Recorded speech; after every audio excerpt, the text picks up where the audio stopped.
Human body is made of so many features, among which are unique and spectacular, but unknown to us. Some add meanings to our lives. Among the many features we have on our bodies, the palmar crease lines is one of the features some actually keep mind wondering as why they are there.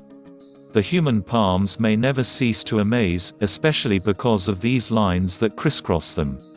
Yes, we've all got them. Palmar creases form in an unborn baby as it holds its hands tightly clenched during the 12th week. Normally, this forms 3 palmar creases or lines. Any physical, medical or drug-induced injury to the fetus during the first 3 months is reflected permanently as abnormal palmar creases. This can be picked up on ultrasound examination after the 12th week. If the creases are abnormal, the fetus should be closely monitored for associated abnormalities in the kidney, heart and other organs.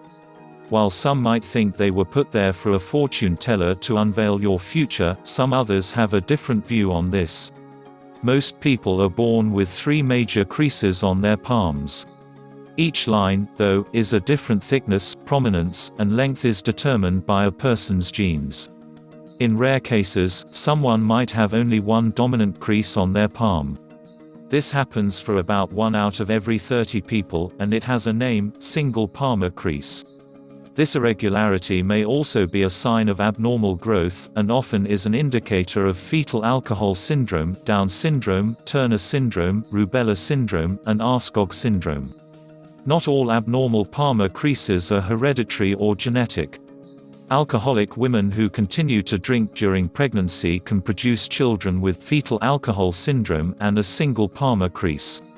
Sometimes the upper 2 lines fuse to form this single palmar crease or simian line that stretches across the open palm.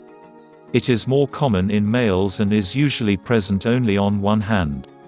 One or both parents of these children may have the abnormal crease on one hand.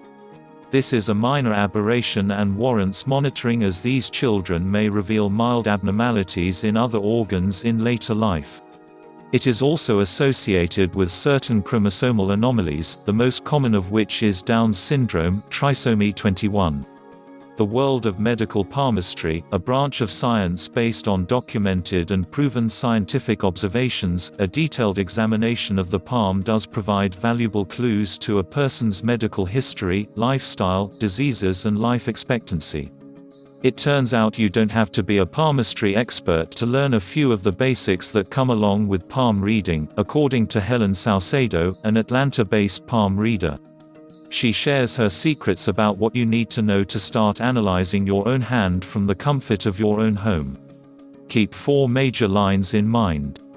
The most basic way to understand palm reading is through 4 main lines that almost every hand has. While a number of lines likely traverse your palms, it's the following 4 that pro readers pay attention to the most. Heart line, located at the top of the hand, indicates your emotional state. Head line, located below heart line, at the center of your hand, indicates mentality. Life line, located under heart line, goes around your thumb, indicates vitality.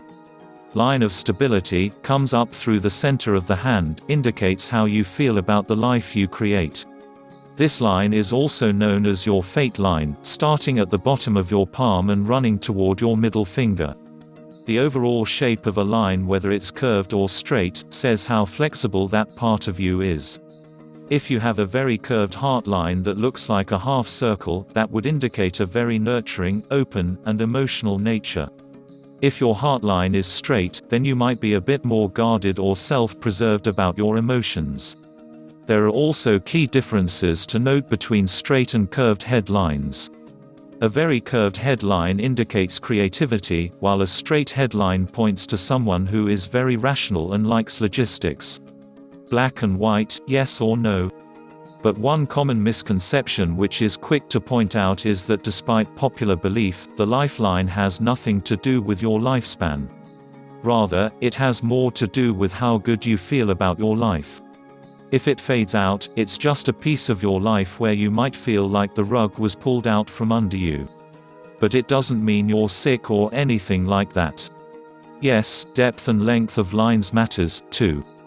The deeper and darker the lines on your palm, the more stable that part of you is. For example, a person with a deep heart line indicates resilience or strength in emotions. If it's lighter, then that person might be more sensitive or vulnerable. The length of the lines on your palm tell a story too.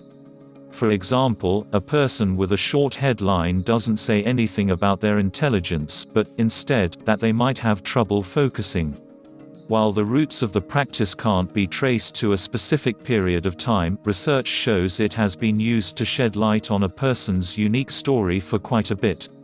And really, it's just plain old fascinating, which is generally reason enough to learn more about it, right? Consider the shape of your hand. Palm reading intersects with astrology regarding the shape of your hand. Hand shapes fall into one of the four elements, earth, water, fire and air, that help to inform zodiac signs. This has to do with whether our palm is square or rectangular versus having short or long fingers. Here are the four elements and their corresponding hand physicality. Earth, broad, square palm and short fingers. Water, long or oval palm and long fingers. Fire, long palm and short fingers. Air, square palm and long fingers. The characteristics associated with each of the elements share properties with the elements in astrology. Earth, grounded and practical. Water, sensitive and receptive. Fire, anxious or restless. Air, adaptable and intellectual. Look to your dominant hand for your present. While both palms play a role in adding details to your reading, your dominant hand more so represents who you are in the present moment. And on the other hand, see what I did there? Is your non-dominant one, which lends information to your destiny. This isn't to say your non-dominant hand holds crystal ball worthy, here's how your life will end up powers. Rather, your recessive hand shows the wisdom of what you've come through. So while your dominant hand might be a hot mess of what am I doing? Where am I going? You can count on your recessive hand to display the ways in which things are going to be okay once your journey pans out. And, yes, the lines on your hand do shift along with the changes that come throughout life. Now, that sounds interesting and crazy at the same time. To track the changes from year to year, take a photo of your palm in the daylight. Don't confuse palm reading with psychic abilities. Think of palm reading as a language in which you and anyone else can become fluent. This is important to remember. Palm reading is often conflated with psychic powers, and really, one has nothing to do with the other. Anyone can read palms, it's all visual and tangible. Some may ask, and you tell them, no, I'm not receiving information from spirits or anything. I've just learned the language from the lines on your hand. Now, you've got the building blocks to start doing this, so go out there and read some palms. Good luck.